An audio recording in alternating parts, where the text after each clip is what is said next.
Salam alaikum tout le monde. Dans cette vidéo, on va parler un peu euh, remplissage de la variable d'une manière automatique sans donner d'une valeur explicite au moment de l'exécution du programme. Donc, généralement, avec SQL ou PLSQL, l'utilisation de l'affectation de cette manière, c'est vrai, il est utilisé, il est utile, mais des programmes, ils utilisent ce qu'on appelle la, l'exploitation des données. C'est-à-dire, j'ai une donnée au niveau de ma base de données et j'aimerais bien la traiter. Donc à chaque fois, on doit se mettre une requête vers la base de données pour extraire une information et par la suite traiter cette information. Donc on va faire un petit exemple. Donc regardez ici. Donc, je vais dire select last name par exemple from employees. J'ai une table employees where employee ID pardon, where employee ID égale à 100. D'accord? Donc, je vais exécuter ça. Vous voyez ici. Donc, regardez. Donc, c'est une requête qui m'a donné tout simplement le last name. Sinon, je vais changer ça et je vais dire salary. C'est-à-dire, j'aimerais bien avoir le salaire de l'employé numéro 100. Donc, la requête, il m'a retourné 24 000. D'accord? Imaginez avec moi que j'aimerais bien créer euh, un, un bloc PLSQL qui va me permettre de multiplier ou d'augmenter le salaire par 2% ou 20%. D'accord?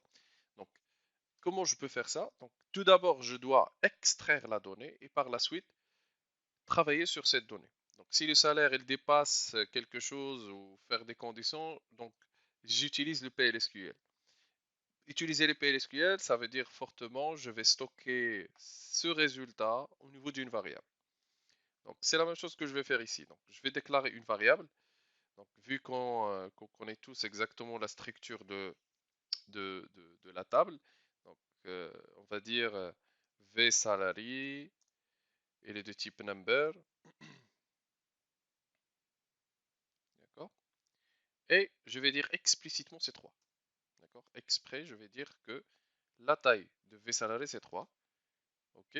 Mais quelle est l'instruction qui va me permettre de stocker le résultat de cette requête au niveau de cette variable, d'accord? Donc, on va pas changer beaucoup de choses au niveau de la requête.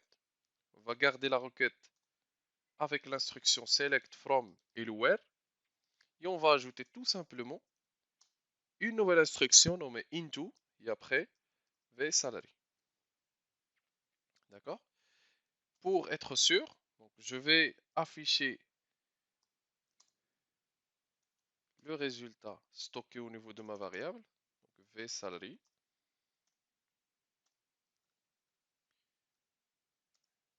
Les deux barres verticales. Et je vais dire le salaire est, par exemple, c'est ça.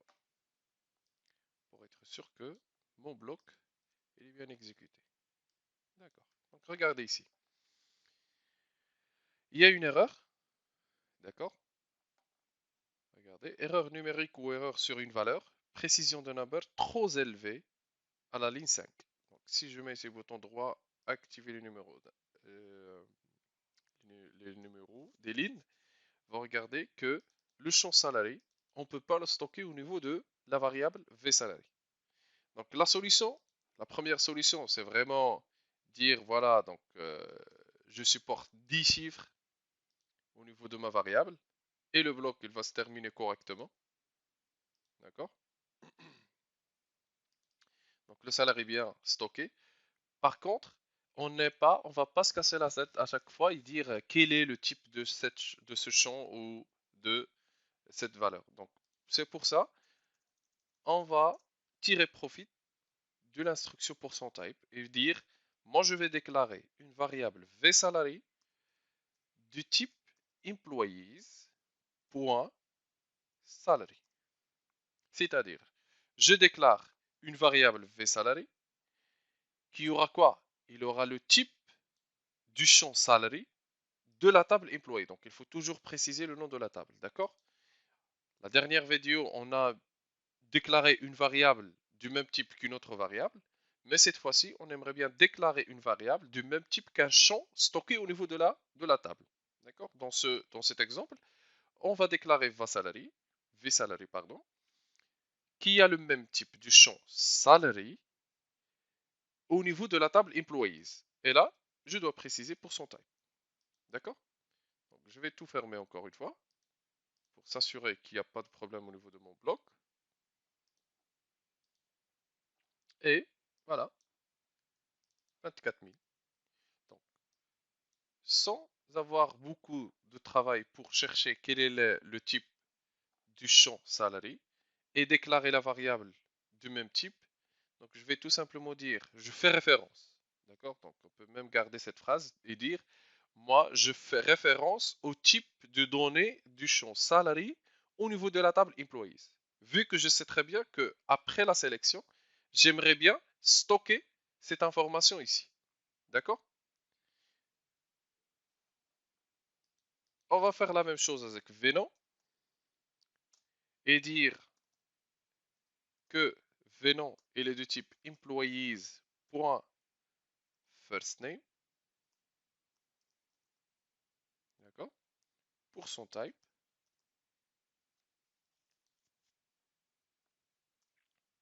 Mais attention ici, c'est qu'il faut tout simplement sélectionner les données correspondantes à chaque variable. C'est-à-dire, moi j'ai mis select salary into vSalary. Donc, si j'aimerais bien extraire même le first name, je dois réserver un autre emplacement pour stocker cette valeur. Donc là, c'est V non. D'accord? Donc, c'est comme s'il y a une correspondance entre la variable VNOM et le champ first name et une correspondance entre salary et vSalary. D'accord? Donc, si je mets trois champs ici, je dois obligatoirement avoir trois variables ici. D'accord? Je parle si j'utilise tout simplement des variables scalaires.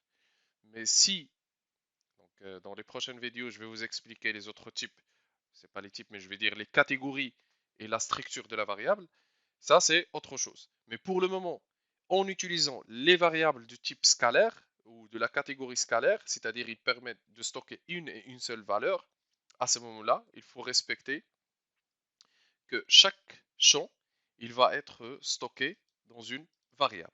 Donc si j'aimerais bien ajouter un autre champ, je dis par exemple last name, je dois réserver une autre variable ici. D'accord? Ça c'est un. Deuxième chose, donc imaginez avec moi, donc si je mets tout simplement select salary first name into vSalary vNom et ainsi de suite, donc je vais exécuter. Regardez, il y a toujours une erreur encore. Donc le problème c'est quoi? C'est que j'aimerais bien stocker une information scalaire au niveau de mes variables vSalary et vNom. Par contre, la requête que j'ai exécutée, il va retourner plus qu'une ligne. Et c'est pour cette raison, on a mis whereEmployeeID pour égal à 100 pour avoir qu'une seule ligne et deux champs exactement. D'accord? Donc si vous voulez, je peux même vous rappeler quel sera exactement le résultat de cette requête. Donc je vais exécuter la requête toute seule pour vous montrer quel est le résultat. Donc select salary first name. Donc si je ne définis pas une condition, regardez ici, donc vous voyez que c'est une table pleine des valeurs. Mais mes variables que j'ai déclarées, ce sont des variables scalaires. Ils permettent de stocker une et une seule valeur respectivement. Et à ce moment-là, on sera obligé d'ajouter la clause where. D'accord? Donc faites attention, lorsque vous travaillez avec les variables de type scalaire, il faut être sûr et certain que le résultat de la requête, il va retourner une et une seule valeur. Donc, select into, c'est l'instruction qui permet d'exploiter la base de données, récupérer les données de la base de données et les stocker au niveau de la variable. Donc le salaire de, et je vais ajouter ici le Venom, concaténation encore, et j'exécute.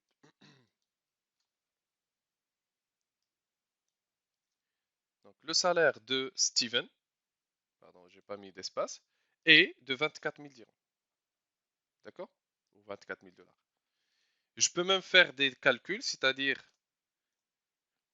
avant de faire l'affichage, je vais tout simplement dire que V salary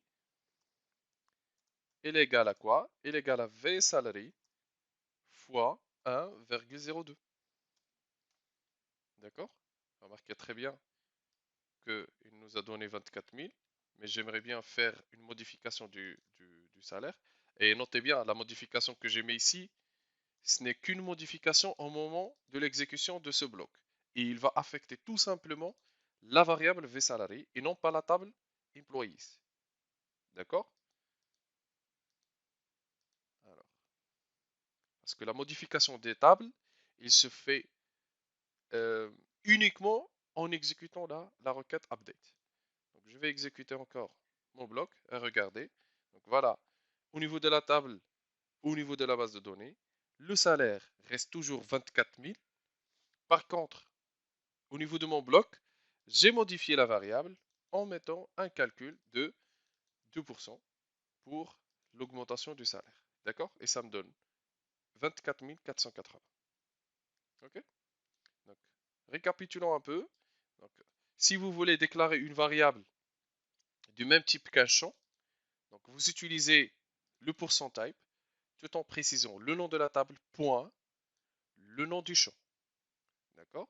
Et si vous voulez extraire les données depuis une table vers vos variables, il faut utiliser l'instruction select into. Donc select into, donc vous gardez tout simplement votre requête toute simple, select from where, et vous pouvez utiliser ce que vous voulez. Et après, vous ajoutez into, c'est-à-dire chaque chose que vous avez au niveau de la clause select, il doit avoir son, euh, sa variable ou son correspondant qui va être en charge de stocker la valeur retournée. D'accord? Alors merci pour votre attention et à la vidéo suivante.